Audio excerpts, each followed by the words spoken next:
말씀 보겠습니다. 하나님의 말씀은 요한복음 14장 8절에서 9절입니다. 하나님의 말씀은 요한복음 14장 8절에서 9절 말씀입니다. 빌립이 이르되 주여 아버지를 우리에게 보여주옵소서 그리하면 족하겠나이다. 예수께서 이르시되 빌립아 내가 이렇게 오래 너희와 함께 있으되 내가 나를 알지 못하느냐. 나를 본 자는 아버지를 보았거늘 어찌하여 아버지를 보이라 하느냐. 아멘. 말씀 제목은 하나님의 자기 계시입니다. 말씀 제목은 하나님의 자기 계시입니다. 아우구스티누스가 자신이 왜 그리스도인이 됐고 또 그 그리스도를 왜 내가 믿게 됐는지에 대해서 다른 사람들이 묻게 된다면 그는 이렇게 대답했습니다. 행복하기 위해서라고 했습니다. 이 뜻은 결국은 참된 행복은 하나님으로부터 주어진다는 것을 우리에게 분명하게 말해주고 있습니다. 이 세상 많은 사람들이 물질을 통해서 아니면 어떤 쾌락을 통해서 아니면 다른 어떤 것을 통해서 행복해지고자 합니다. 그러나 그런 모든 것들은 순간적으로는 그렇게 될 수 있을지 모르지만 실질적으로는 진정한 행복을 누릴 수 없습니다. 하나님께서 인간을 창조하시고 난 다음에 가장 먼저 하신 게 생육하고 땅에 번성하는 복을 주셨습니다. 그리고 하나님이 만들어 놓으신 그 세계에서 마음껏 창조된 인간이 하나님을 대신해서 대리자로서 이 땅을 다스리고 정복하고 또 관리하고 하는 그러한 천지기적인 사명을 받은 존재였습니다. 그래서 결국은 하나님으로 말미암아 하나님의 대리자로서 행복하기를 하나님이 원하셨습니다. 그래서 하나님이 만드신 동산이 에덴 동산이고 에덴이라는 뜻은 행복이라는 뜻을 갖고 있습니다. 그래서 하나님은 누구보다도 인간의 행복을 바라시고 원하시고 행복할 수 있도록 우리에게 모든 것을 주셨습니다. 문제는 이렇듯 인간이 아담과 하와가 타락한 겁니다. 이 때문에 하나님과의 관계가 단절되고 또 하나님께 나가는 길이 막혀버렸습니다. 인간의 영혼은 병들고 죄로 인해 오염이 되어버렸고 육신에는 질병과 죽음이 찾아들었습니다. 그럼에도 불구하고 인자하신 하나님께서 하나님 자신을 낮추시고 인간에게 자기 자신을 계시하셨습니다. 그 하나님의 계시가 시작되므로 죄로 인해서 죽을 수밖에 없던 인간의 구원의 광명의 빛이 비쳤습니다. 그게 우리가 창세부터 시작해서 계시록까지 하나님이 어떻게 인간에게 계시했는지를 성경을 통해서 분명하게 알 수 있습니다.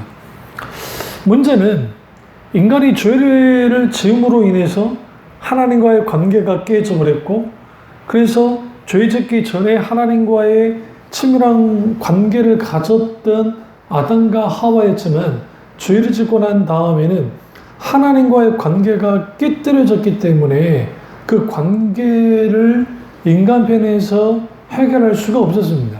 그래서 하나님 그분이 우리에게 찾아오셔야 됐고 그래서 하나님 자신을 계시하신 겁니다. 사실 우리가 하나님 그분과의 관계 속에서 하나님 그분만을 만족하고 하나님 그분을 즐거워하는 것 그만큼 소중한 게 없는데 죄로 인해서 오염된 영혼들은 하나님을 기뻐하고 사랑하기보다는 하나님을 떠나려고 하는 경향성이 강하게 일어납니다.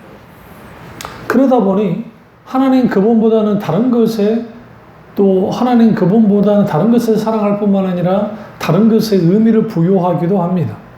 그래서 성경의 역사를 통틀어 보시면 순종의 역사라기보다는 불순종의 역사라고 할 만큼 수많은 사람들이 하나님 앞에 죄를 짓고 실제로 하나님과의 관계가 계속적으로 단절과 또 단절되는 것을 보고 그 불순종의 이로 인해서 일어나는 수많은 어떤 일들, 고통들, 아픔들, 그러한 것들이 우리에게 많은 교훈을 가져다 줍니다. 하나님을 즐거워하는 일이 사라지면 인간은 필연적으로 다른 즐거움을 찾습니다. 그래서 우상과 쾌락과 인간 중심의 왜곡된 것들이 빠르게 하나님을 대체하게 하게 됩니다. 그러다 보면 하나님 그분이 더 이상 이제 우리에게 있어서는 하나님은 마치 내가 원하는 하나님, 내가 바라는 하나님 정도인지 모르지만 성경에서 말하는 인격적인 하나님을 하나님이 계시하지 않는다 하면 인간이 알 길이 없었습니다. 그런 상황에서 하나님께서 직접 자기 자신을 계시하셨고 주님이 말씀하시고 그리고 어제나 오늘의 영토로 동일하게 역사하신 하나님인 것을 드러내 보여주십니다. 그럼 왜 우리가 하나님의 자기 계시가 왜 이렇게 중요할까? 하나님 자기 계시가 만약에 없었다고 한다면 인간은 이제 하나님 그분 아담과 하와가 하나님에 대한 경험이 있고 그것이 가인과 아벨에게 연결이 됐겠죠. 그래서 먼 추억 속에 있는 하나님, 사람들의 입으로 전달되어지는 그런 식의 하나님, 그러다 보면 하나님에 대한 모든 것들이 왜곡되어지고 그리고 그 부분 속에서 하나님 그분이 이런 분일 거야 라고 하는 잘못된 형태의 어떤 신앙 형태, 미신적인 하나님을 미신적으로 믿게 되는 그러한 일들이 벌어졌을 겁니다. 그렇다고 한다면 하나님의 자기 계시가 왜 그렇게까지 중요할까요? 첫째로 하나님의 자기 계시를 통해서 계시가 있었기 때문에 하나님을 알고 알 수 있었습니다. 그러니까 우리가 하나님을 아는 것은 하나님 그분이 계시한 만큼 자기 자신을 계시한 만큼 알게 되어집니다. 그래서 하나님의 자기 계시가 없었다고 한다면 하나님을 알 길이 없습니다. 그런 의미에서 우리가 하나님의 계시가 있었기 때문에 하나님을 알게 되고 그럼 그 하나님을 아는 것은 성령의 조명 가운데 그 계시된 말씀을 통해서 하나님 그분을 인격체이신 하나님을 경험을 통해서 하나님을 알게 되어집니다. 여기서 두 가지가 나눠지는데 하나는 하나님에 관해서 혹은 하나님에 대해서 하는 것과 다른 하나는 하나님을 경험하여 하는 겁니다. 우리가 하나님에 관해서 하는 것은 성경을 읽고 성경 공부를 하고 교리를 통해서 하나님에 대해서 알 수 있습니다. 그래서 하나님의 공의적 속성과 비공의적 속성, 이런 인간의 성품과 관련돼서 속성과 관련돼서 하는 건데 공의적 속성은 그분이 사랑의 하나님이시고 인자하신 하나님이시고 우리에게 긍휼 베푸시는 그러한 하나님으로서 인간이 가지고 있는 그러한 성품 속에 있는 하나님의 성품도 있지만 그러나 비공의로서 인간이 공유할 수 없는 속성, 그것은 전지전능하시고 무소부재하신 거룩하신 그런 하나님에 대한 속성이 교리를 통해서든 성경을 통해서든 잘 나타납니다. 그러나 그것은 지식적으로 하나님을 아는 것이지 실제로 그것을 경험하여 하는 것은 아닙니다. 그런 의미에서 성령의 조명 속에서 그 하나님을 경험해야 그 하나님을 만나야 거기서 우리가 분명하게 하나님을 알 수가 있습니다. 그런 의미에서 계시된 말씀을 통해서 하나님을 아는 것은 매우 중요합니다. 성경 66권에 있는 그 말씀, 하나님의 행적들, 하나님의 말씀, 그리고 하나님 그분이 의중과 뜻, 그리고 하나님의 구속의 경륜, 하나님의 언약, 하나님의 섭리, 기타 등등 수많은 하나님 하신 일들이 있습니다. 그것을 지식적으로 아는 것과 성령의 조명 가운데 깨달아 아는 것은 별개의 문제입니다. 그런 의미에서 칼빈 스님이 말했던 것처럼 아무리 성경 66권의 말씀이 있다 할지라도 거기에 성령의 조명하심이 없으면 하나의 책에 불과하다 했습니다. 이 말은 성경책 자체에 마술적인 능력이 있는 것이 아니라 성령께서 거기에 성경의 저자이신 성령께서 우리에게 조명하셔야 비춰주셔야 하나님의 말씀의 능력을 경험할 수 있습니다. 만약에 성경 자체에 어떤 능력이 있다고 한다면 예수님 믿지 않는 사람들, 소위 무신론적인 사람들도 성경을 읽는 사람이 있으니까요. 스님들도 성경을 읽습니다. 그러나 그 읽으며 그 말씀 자체에 소위 말하는 마술적인 능력이 있다고 한다면 그걸 읽고 막 달라질 겁니다. 오히려 그게 아니라 성경의 능력적인 성령이 조명하심이 있을 때 성령의 깨닫게 하시고 알게 하고 부딪히게 하고 하는 그런 일들이 있을 때에 실제로 하나님의 말씀에 강한 능력 가운데 있게 되었습니다. 그런 의미에서 하나님의 말씀 1.16도 오류가 없고 완전한 하나님의 말씀인 분명합니다. 원전에 있어서. 그런데 바리새인들이 성경을 구절구절 하나하나 그 말씀이 실제로 정말 하나님의 말씀이라고 받아들이긴 했지만 그러나 그들이 정작 하나님의 말씀을 깊이 경험하고 누리지 못했습니다. 왜? 말씀 가운데 인격체신 하나님을 만나서 못하기 때문에 그렇습니다. 우리 한번 가보시죠. 요한복음 5장 37절을 보시면 또한 나를 보내신 아버지께 친히 나를 위하여 증을 하셨느니라. 너희는 아무 때도 그 음성을 듣지 못하였고 그 형상을 보지 못하였으며 그 말씀이 너희 속에 거하지 아니하니 이는 그가 보내신 이를 믿지 아니함이라. 그러니까 성경을 달달달달 외우고 성경 구절의 내용을 잘 아는데 성령의 조명 가운데 말씀을 깨달아 알고 성령의 조명 가운데 인격적인 하나님을 만나고 믿는 그런 일들이 일어나지 않으면 말씀이 우리 속에 들어와 강하게 말씀의 능력이 나타나지 않으면 그것은 아무 의미 없는 거야.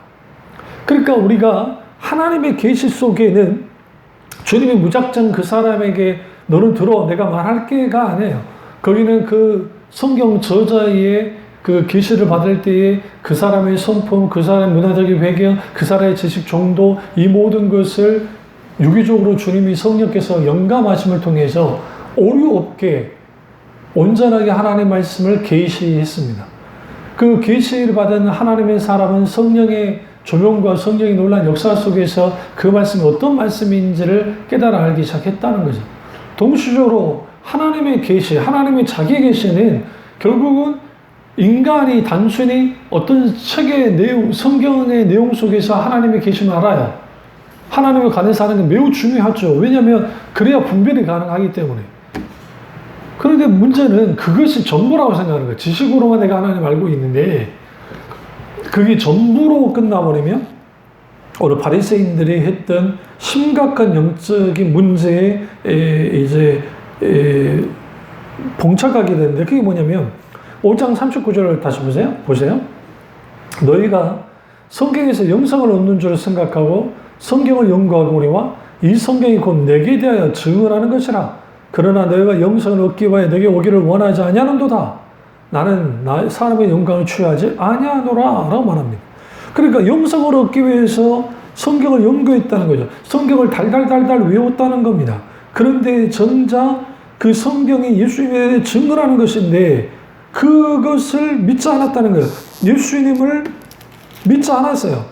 심지어는 이제 45절을 보시면 내가 너희를 아버지께 고발할까 생각하지 말라. 너희를 고발하는 이가 있으니 곧 너희가 바라는 자 모세니라.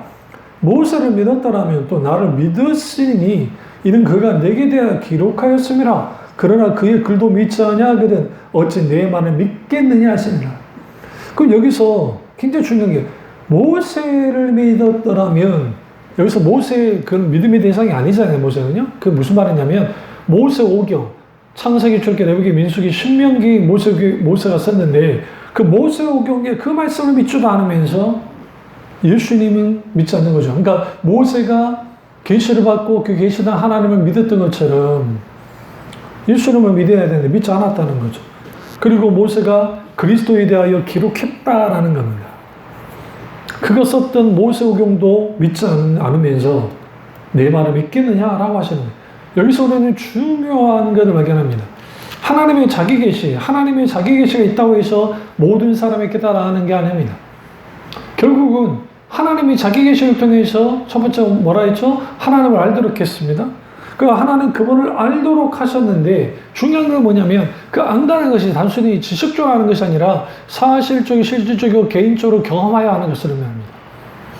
그렇게 하나님을 알아야 우리가 그 하나님 그분의 자기 계시의 그 이유, 실질적인 목적을 우리가 분명하게 알 수가 있습니다.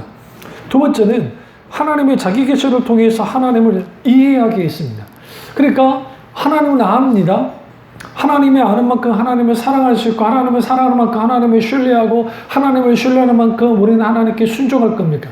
순종합니다. 그런데 동시적으로 하나님을 이해하는 거예요. 우리가 신앙생활하면서 어떤 큰 그 함정에 빠지냐면, 내가 좋으면 하나님도 좋아할 거라는 거. 그도 그럴 것이 그 자체가 죄를 짓는 일이 아니면 내가 좋아하면 하나님도 좋아할 거라 생각해요. 여기서 우리는 다윗의 일을 통해서 그것이 아닐 수 있다는 걸 알 수 있습니다. 그러니까 다윗이 하나님의 놀라운 은혜 가운데 왕 중의 왕, 정말 전장한 왕이 되었습니다. 그리고 어마어마한 세 장조로 보면 정말 성공을 거둔 거죠. 그런데 그의 왕실 곳간에는 좀 검은보가 가득 찼는데 하나님의 법궤가 성막에 있고 그를 두고 볼 수 없어서 이 다윗성으로 이제 가지고 옵니다. 그래서 장막을 크게 치고 거기에 다윗 장막을 쳐서 이제 하나님께 24시간 찬양대를 조직해서 하나님께 찬양하는 일을 합니다.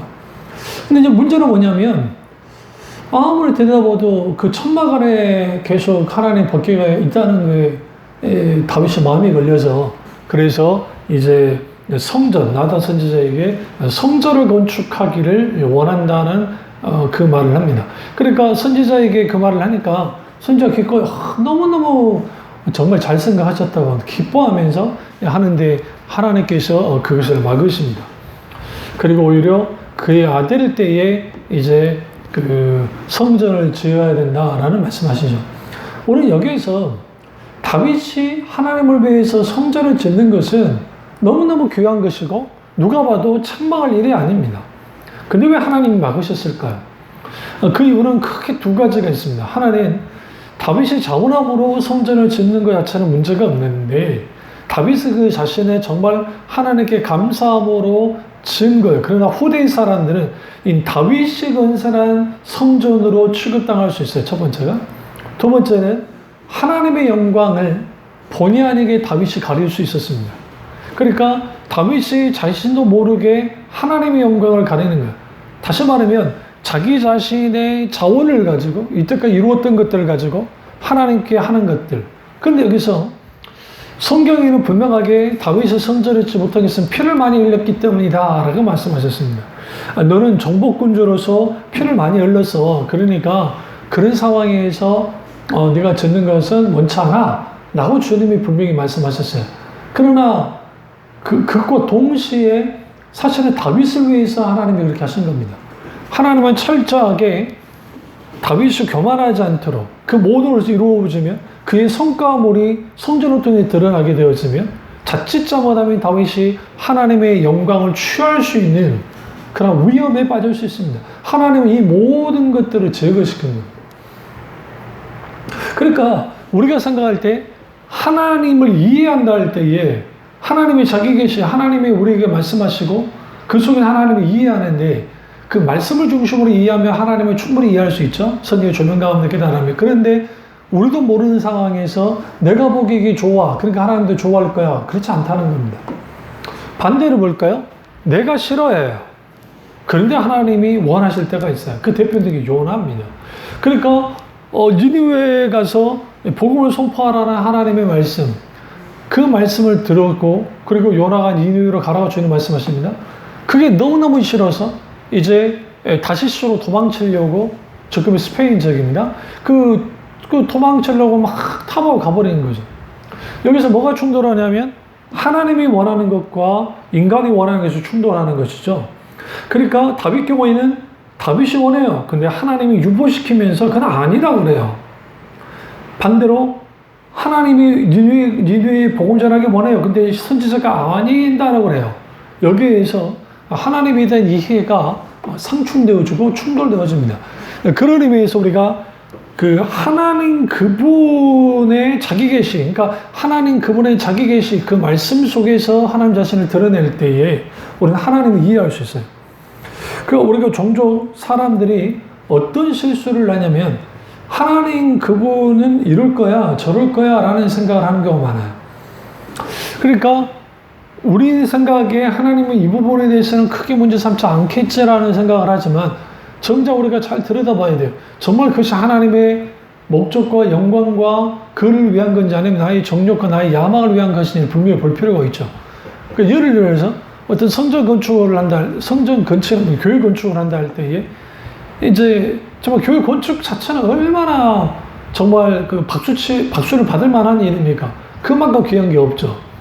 그런데 과거에 한국교회가 한참 교회 건축 붐이 일어날 때에 복 받으려면 성전 건축해라 라고 하면서 학개서라든지 기타 등등 그런 말씀을 통해서 교회 건축을, 성전 건축을 동일시하면서 마치 그것이 지상 과제인 것처럼 교회 건축들을 했습니다. 그리고 들고 나온 게 뭐냐면 성전 건축하면 복을 받는다라는 겁니다. 그러니까 교회 건축하면 복을 받는다. 그 자체는 틀린 게 아니죠. 왜? 교회 건축하는 것 자체가 복이니까요. 그런데 문제는 뭐냐면 사람들에게 그렇게 하면서 우리가 하나님께 심은 만큼, 물질을 심은 만큼, 또 우리의 정성을 심은 만큼, 기도를 심은 만큼 하나님은 복을 주신다라고 하는 걸 가지고 복 받으려고 성전 건축에 뛰어드는 거죠. 교회 건축에 뛰어드는 겁니다. 그것을 통해서 그들이 이루고자 하는 일들을 이루고 싶어 하는 거예요. 여기서 우리는 심각한 문제에 맞닥뜨리게 되는데, 그것은 뭐냐면 내가 복 받기 위해서 뭐 하기 위해서 하는 거예요. 이미 뭐예요? 이거 자체가 하나님께 영광이 될 거라 생각하면 그게 영광되지 않아요. 하나님이 수단되어 버린 거죠.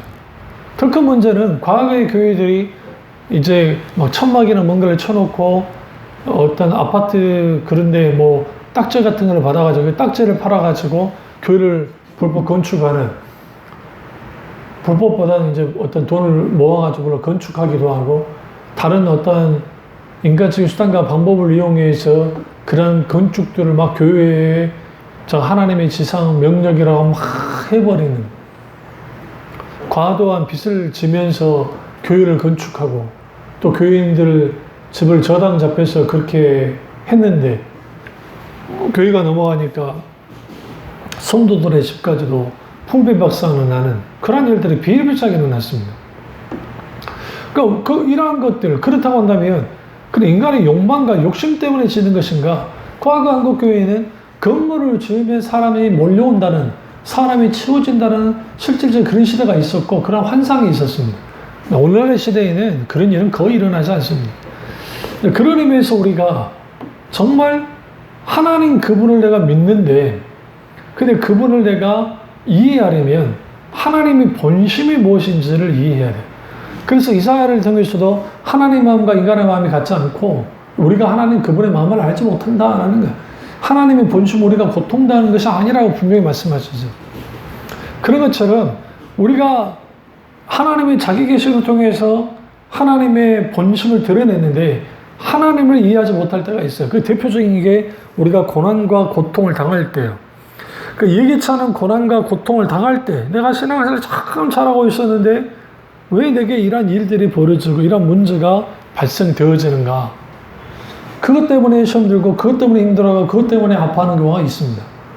근데 그러다 보면 종종 내가 이렇게 힘들고 어렵게 왜 하나님 하는 내가 뭐 그렇게까지 하나님께 잘못했길래 이러십니까? 라고 우리가 하나님을 이해하지 못하고 그렇게 할 수 있습니다. 그러니까 광야 이스라엘 백성들이 노예살이가 뭐 그렇게 좋았겠어요. 이집트에서의 노예살이 그 힘들고 어려운 그들이 부르짖어서 구해달라고 할 수밖에 없는 그런 상황이 있을 때 하나님이 구원해 주셨잖아요. 그리고 가데스 바네아까지 갔는데 그때 그들이 맞닥뜨는 그 현실 앞에서 그들이 하나님 그분의 본심을 이해하지 못하고 하나님의 의중과 뜻을 알지 못하고 그분을 이해하지 못하니까 오히려 불평, 불만하고 하나님을 대적했습니다. 여기서 하나님을 이해한다는 것은 결국은 하나님의 의중과 뜻이 무엇인지를 아는 것부터 시작되어지고 하나님의 본심과 의중과 뜻을 안다는 것은 결국은 우리가 하나님과의 관계 속에서 그분을 깊이 묵상하고 그 하나님 말씀 가운데 깊이 깨달아 알아야 하나님 어떤 분인지를 아는 겁니다.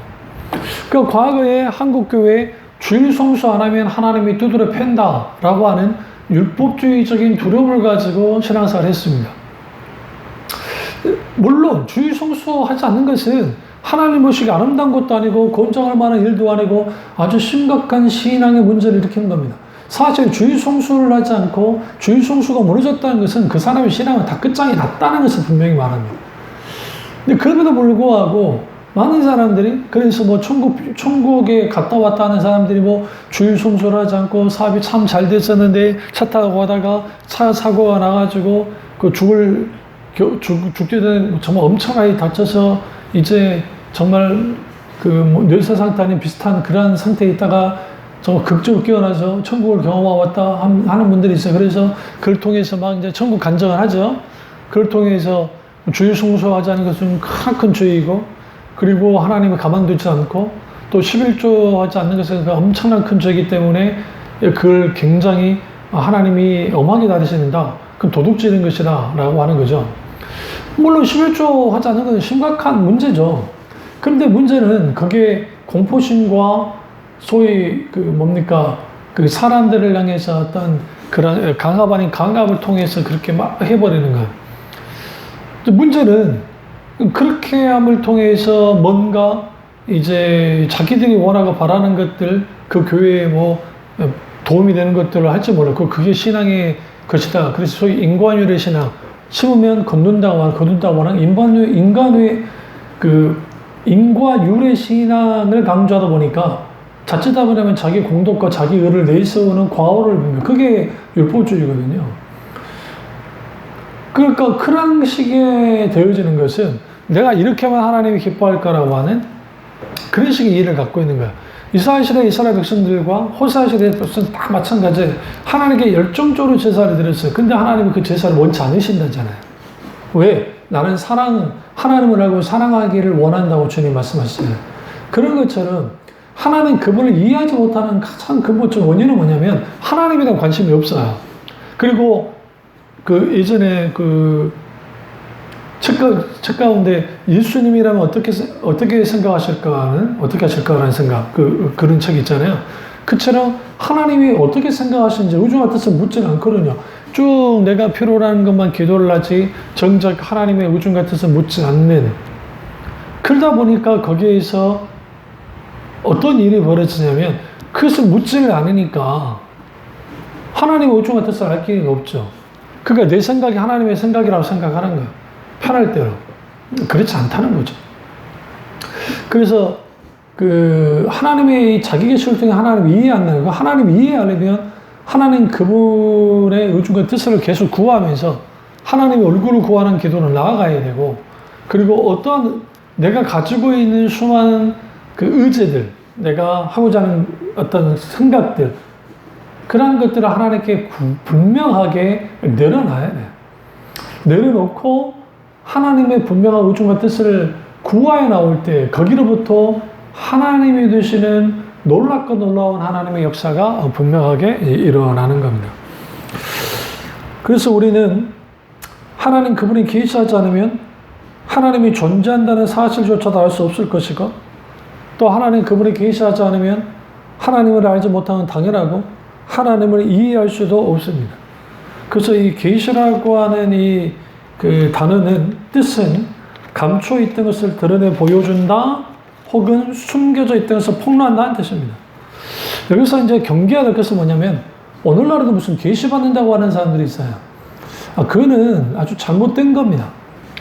왜 그러냐면 성경 66권과 함께 계시는 완성됐습니다. 더 이상의 계시는 필요 없어요. 왜 그러냐면 예수 그리스도 그분 자신이 계시 자체가 되셨고, 그리고 모든 것을 이루셨기 때문에 그렇습니다. 다만 거기에서 우리가 계시된 진리의 말씀을 성령의 놀라운 역사 속에서, 조율 속에서 재발견한 일들이 있습니다. 그 대표적인 게 마틴 루터 목사님이 오직 의인은 믿음으로 말미암아 살리람과 같으니라는 이 말씀, 이것을 사도 바울이 이제 로마서에서 분명하게 진리의 말씀을 인용하죠. 하박국에 있는 이 말씀을. 히브리서 기자도 마찬가지입니다. 그러니까 더 위에 올라가면 하박국이 나의 의인은 믿음으로 말미암아 살리람과 같으니라 말씀했던 것처럼 그 말씀에 온전하게 재발견되어지고, 이제는 우리가 어떤 공로와 능력과 우리의 어떠한 그런 게 상관없이 자격 없지만 의롭다 여겨주시는 그러한 그 이신칭의 교리가 재발견되어지는 것이죠. 마찬가지로 우리가 진리의 말씀 가운데 우리가 온전히 재발견되어집니다. 그러니까 우리가 계시된 그 말씀을 깊이 알고 또 이해하는 게 아주 중요하고요. 그리고 구약에서도 계시를 히브리어로 갈리라는 히브리어 단어인데 벗겨지다는 뜻입니다. 하나님의 베일을 벗기듯이 벗겨주시고, 그리고 계시는 라틴어로 레벨라티오라고 그 뜻에서 유래됐는데 정체를 드러내다라는 뜻이 있습니다. 그리고 그런 의미에서 우리가 그 휘장, 그 레벨레이션 할 때 이 영어 단어의 레벨레이션, 휘장을 열어 보인다는 뜻을 갖고 있거든요. 그러니까 인간이 지식은 알 수 없는 생명, 구원, 영생의 신비를 하나님이 직접 보여주시는 거예요. 그래서 어거스틴이 나는 이해하기 위해서 믿는다라고 했습니다. 안셀름은 나는 알기 위해서 믿는다라고도 했지만요. 이게 좀 이제 어려운 명제이긴 하지만 믿음은 단순히 지식에 대한 대안이 아니고 그래서 지식에 이르는 길이라고 어거스티누스가 이해했습니다. 그러니까 무언가를 믿지 않고서는 어떤 것을 이해할 수도 그리고 알 수도 없다고 분명하게 밝히고 있는 겁니다.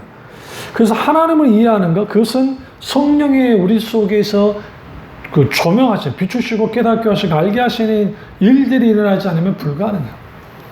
그래서 하나님의 그 자기 계시를 통해서 하나님 그분 자신을 드러내 보이셨고 우리는 그 하나님을 어느 누구보다도 깊이 알아야 됩니다. 그러니까 여기서 우리가 하나님을 깊이 알려면 그 하나님 그분을 깊이 묵상해야 됩니다. 성경에서만 있겠죠. 하나님 그분 자신을 깊이 묵상하고, 그래서 그 하나님을 깊이 묵상할 때에 내가 생각하는 그냥 도식화되어진 그냥 소위 그 자리에 그대로 있는 그런 하나님이 아니고 성경에서 말하는 그 하나님은 광대하시고 거룩하시고 인간의 지혜를 깨달아 알 수 없는 하나님이시지만 하나님 그분의 계시한 만큼 하나님을 깊이 알기 시작할 때 우리는 그 하나님께 매료되어지고 우리의 신앙이 말씀, 특별히 계시로 하나님의 계시의 말씀의 중심으로 섰을 때 하나님 그분을 깊이 알고 그분을 깊이 이해함을 통해서 하나님 그분과 합하는, 마음이 합하는 하나님과 친밀하고도 긴밀한 교제를 나누는 그러한 하나님과의 관계를 가지며 살아가게 되어집니다. 파스칼이 사람은 결코 하나님을 완전히 이해할 수 없는 존재이다라고 하면서 하나님은 숨겨진 하나님이라고도 말했습니다. 그러니까 하나님이 자기 자신을 계시해 주지 않으면 인간이 하나님을 알 수 없다는 의미로서 그렇게 말한 겁니다. 마찬가지로 하나님 그분이 계시하셨습니다. 그렇다고 한다면 특별한 사람만이 하나님을 아는 게 아닙니다. 많은 사람들이 하나님을 안다 할 때에 하나님을 아는 것은 뭔가 어떤 영적으로 뛰어난 사람만이 알 수 있다 생각, 그렇지는 않죠. 요모 10장 다시 가보시죠. 보시면 4절에 자기 양을 다 내온 후에 앞서가면 양들이 그의 음성을 아는 고로 따라오되 타인의 음성을 알지 못하는 고로 타인을 따르지 아니하고 도리어 도망하느니라 라고 했습니다. 그러니까 하나님의 어린 양들은, 하나님의 양은 목자이신 예수님의 음성을 아는 겁니다. 그러니까 하나님의 음성을 듣는다 할 때 그는 계시받는다는 의미가 아니라 분명히 말씀드렸어요.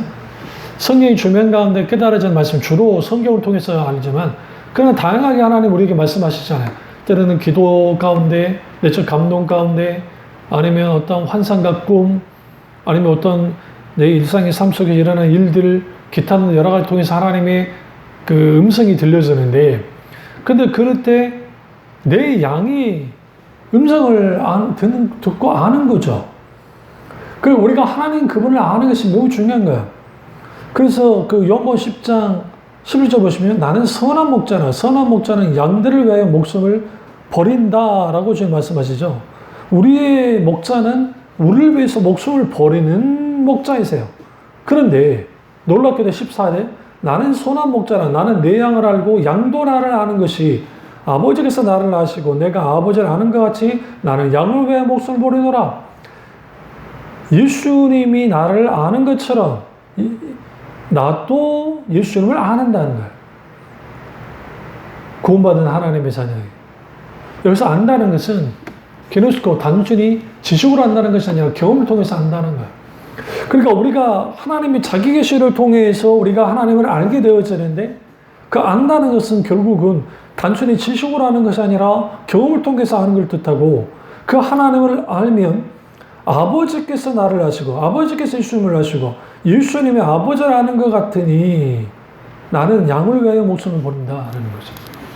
그러하신 하나님을 알게 될 때, 자기 계시 속에 나타난 그 하나님을 알게 될 때 우리는 하나님 그분을 향하여 아침마다 새롭고 늘 새로우니 주의 성실이 크도소이다라고 고백했던 예레미야에 쓰이는 예레미야의 고백처럼 날마다 하나님을 묵상하고 할 때에 하나님 그분에 대한 감탄과 감사와 사랑과 그런 기쁨을 하나님께 올리게 돼 있어요.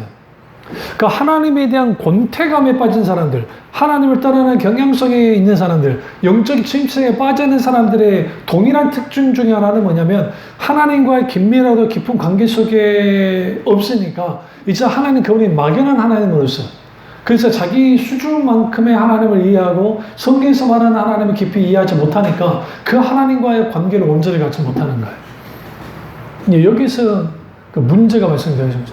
어떤 문제가 발생되어지냐면 그러다 보니까 하나님 인격적이신 하나님 그분이 분명하게 우리 가운데 살아서 역사하는 하나님으로서 분명하게 우리 가운데 계심에도 불구하고 마치 낯선 타인처럼 느껴지고 아니면 가까이 하기 먼 당신처럼 느껴지고 하나님 그분을 깊이 깨달아 알지 못하니까 주님이 계시하셨다고 해서 모든 사람이 아는 건 아니잖아요. 그렇다면 우리가 하나님의 자기 계시 속에서 우리는 분명하게 뭐라 그러냐면 하나님과의 관계를 빨리 회복해야 되고 하루하루 하나님을 묵상하는 삶을 살아야 되고 하나님의 말씀을 늘 사모하고 무엇보다 성령께 민감하게 반응을 통해서 하나님의 자기 계시 속에 드러난 그 하나님, 성경에서 말하는 하나님, 그 하나님을 깊이 깨달아 알고 그분을 경험하고 만나고 또 그 하나님과의 어떤 계속적인 긴밀하고 친밀한 관계를 이어감을 통해 동역하고 동행하는 그를 통해서 진정한 기쁨과 감사와 영광을 하나님께 마음껏 드리는 그런 교우들 되시기를 주님으로 축원합니다. 기도하겠습니다. 상해주 역사 존해주 우리와 함께 하시고 오늘 선포된 말씀이 나와서 우리 말씀 되어지기 원하오니 어떤 상황 속에서도 하나님이 함께 하시고 어떤 속에서도 성령께서 역사하시고 주장해 주시옵소서. 오늘 이 말씀 가운데 하나님 함께 하셔서 하나님의 자기 계시를 통해서 하나님을 아는 모든 하나님의 자녀들 더욱더 하나님을 깊이 알아가는 교우들 될 수 있도록 은혜 베풀어 주시옵소서. 주님은 혼란과 받기 원하고 예수님의 이름으로 기도드립니다. 아멘.